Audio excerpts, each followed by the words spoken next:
சினிமாவில் துணிச்சலாக நடிப்பவர்கள் அரசியலில் துணிச்சலாக செயல்பட மாட்டார்கள் என்ற சொல்லை உடைத்து காட்டியவர் கேப்டன் விஜயகாந்த்.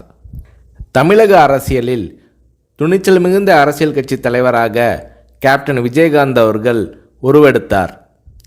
கடந்த 2011ஆம் ஆண்டு சட்டப்பேரவை தேர்தலில் வெற்றி பெற்று எதிர்க்கட்சி தலைவராக கேப்டன் விஜயகாந்த் அவர்கள் தேர்வானார். அப்போது தமிழ்நாட்டின் முதலமைச்சராக ஜெயலலிதா அவர்கள் இருந்தார்.